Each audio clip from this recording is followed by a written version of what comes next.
Welcome to BRUZZ International, the English-speaking show here on BRUZZ. It's great to have you with us for this latest edition, which starts by tasting some Syrian sweets.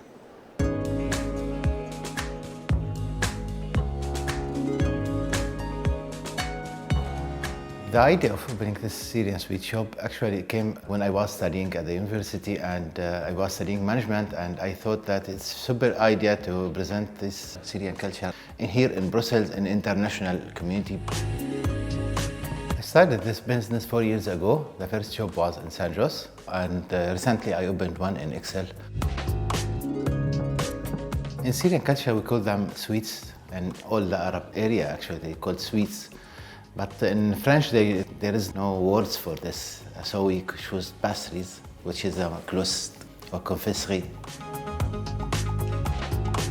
The Syrian pastry is different from every country in the world. We have baklava, which is the base. Baklava exists in Turkey and Greek, but different in Syria because we have different dough. We put less sugar and more nuts, and we cook it in different way. Ornina is the name of the goddess of music in the Syrian history, 4,000 years ago or more. Preparing Syrian sweets takes a lot of time. It's very refined pieces, really small. It's very complicated, very precise to make. Some of them takes 3-4 hours. Some of them takes 1 hour.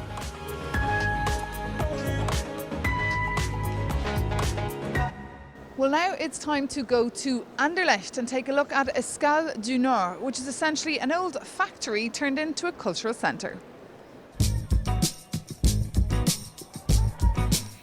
Escale du Nord is the cultural centre of Anderlecht.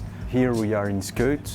Scheut is one of the many neighbourhoods of Anderlecht, and we organise exhibition, theatre, concerts, youth events. Usually we organize 8 exhibitions per season, and now we are welcoming Rachel Siski's Dernier Rivage. Next month we will welcome an exhibition about women in carving arts. It's called Femmes Graveuses. In June we will hold an exhibition about global warming. Dernier Rivage, il s'agit donc des derniers rivages qu'atteignent ou que n'atteignent pas les migrants qui font des voyages désespérés pour atteindre une espèce d'Eldorado qui s'appelle l'Europe. J'ai décidé de montrer les choses d'une manière extrêmement désincarnée. Il n'y a pas de corps ici, il n'y a pas un seul corps qui est montré. C'est surtout la mer déchaînée, des couchers de soleil, des levées de soleil, des bateaux qui ont l'air échoués, les dunes du Sahara, les paysages finalement qui sont hostiles, dans lesquels se font ces voyages et qui se terminent parfois par la mort en fait. L'antenne Scheut du centre culturel d'Anderlecht qui s'appelle Escale du Nord, moi ça m'a vraiment séduite parce que c'est un endroit qui a les traces d'un passé industriel, puisque ça a été une usine de plusieurs choses différentes. Donc pour moi c'est un lieu qui a un certain charme, et c'est pour ça que j'ai dit oui tout de suite quand on m'a proposé d'exposer ici. So we have a theatre venue here in the building, and we organize many different shows, and also we welcome residencies for artists who want to rehearse and create.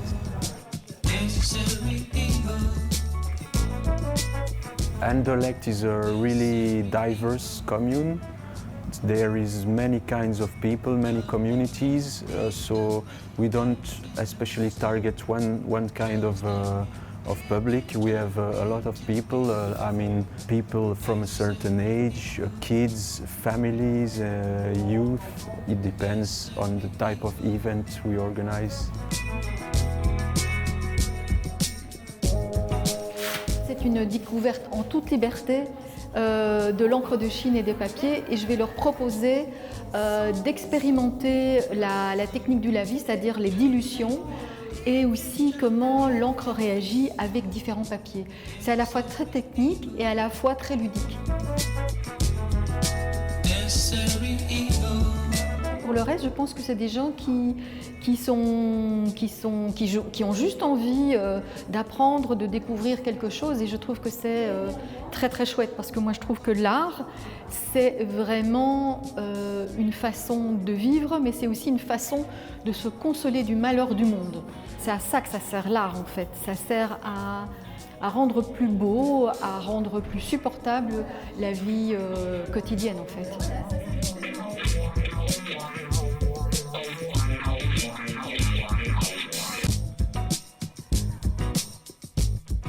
Next, in this report, we take you to Reset, which is an immersive, interesting space situated at a former bank in the centre of Brussels. So before we find out about Reset Immersive, just tell us, where are we exactly in Brussels? Well, we're in this very strange neighborhood where so far not a lot of people live. We are near the Gare du Congrès. It's a Brussels city centre, downtown, next to Brussels Central Station. And here is going to be the new building for the police. But in the meantime, we are occupying it with an exhibition, an artistic exhibition. Okay, I'm intrigued. Let's go in and find out more.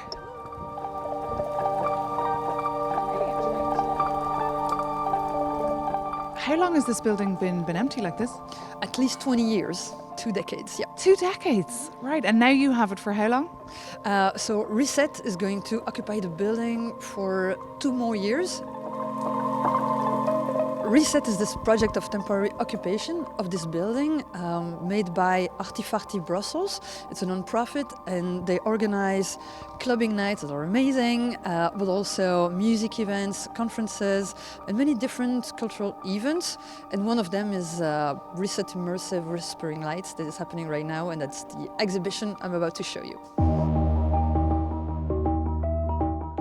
It's about this building being left for so long and artists trying to start a dialogue with it, really. It's really about mixing classical art, such as photography, sculpture, with immersive experiences, such as virtual reality, for instance. So when you get here, you're kind of looking around, just so intrigued by everything. Yeah, I'm happy you say that actually, because it's really the idea is to immerse people inside the place and to have them feel a kind of a sense of intrigue and of where am I and what is this about, and also to really feel the building and what happened in there for 20 years of abandonment in the end. Wow, and how has the city of Brussels been interacting with this exhibition? Do a lot of people know about it? Well, it's been funny. Many dates are happening here. So it's like a hotspot for the dating scene of Brussels, we've noticed. It's really funny. The idea is to really talk to the main audience, families and people who like to go to art exhibitions, but also people who are not so familiar with the art centers. Also schools and groups of people just curious about a new proposition. This is your little living room, I guess, after. Yes, it's kind of a living room. We wanted to create a space for people to gather, but also they can watch this amazing work of Olivier Strebel, a Belgian artist, that is called Artifice d'Acier, which is a huge sculpture that has been here since 1985 and then no one could see for so many years. So now is the time to rediscover it and be able to enjoy it at the fullest.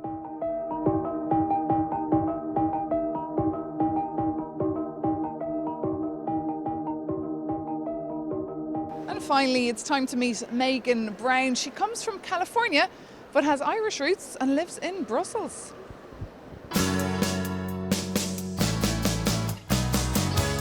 I will never forget the taxi ride on the first day I arrived.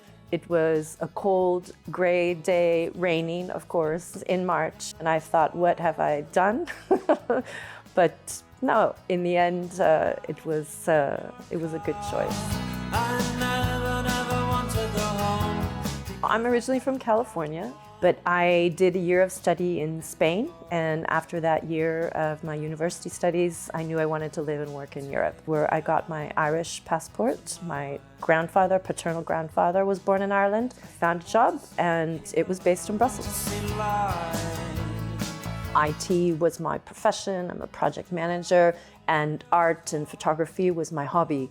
But what I've tried to do the last 10 years is to merge those two things. And in the last, let's say 4 or 5 years, I've started to make that happen. So I also started collecting art, and then also with the father of my kids, we co-managed a gallery in Saint-Gilles and did a lot of different exhibitions, so promoting artists and also doing concerts. We were very fortunate to be part of a group of people that funded the renovation of the Atomium. We were able to get a piece of the old Atomium as a souvenir, basically. The idea is that I will take this piece and refixture it and put lights in it again to be a light fixture over a dining room table. Recently, I'm working for Ticketmaster, Live Nation Entertainment. It's doing global IT project management, but in a very cultural environment. Also, the EU projects that I've tended to work on most recently have to do with culture, and specifically the Music Moves Europe program, whereby we're helping musicians who were severely hit by the pandemic get back on their feet through grants and other programs and funding that the EU gives.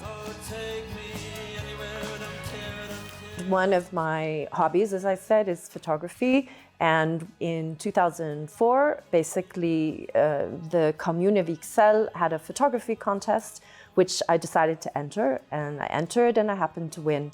There were 6 amateur winners and 6 professional winners. So I was one of the amateur winners.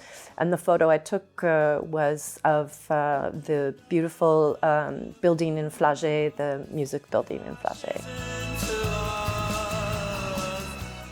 I had these photos that I submitted, and the winning photo actually here in my home, but I decided that one day I was at my hairdresser's, and she has a very kind of sleek black and white salon, and I thought, why not exhibit the photos there? So she was thrilled. It was a free sort of exhibition and artwork on her walls.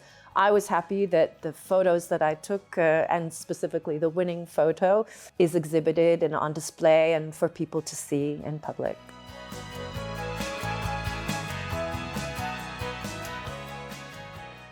Well, that's it for this edition of BRUZZ International. Thanks so much for being with us. See you soon.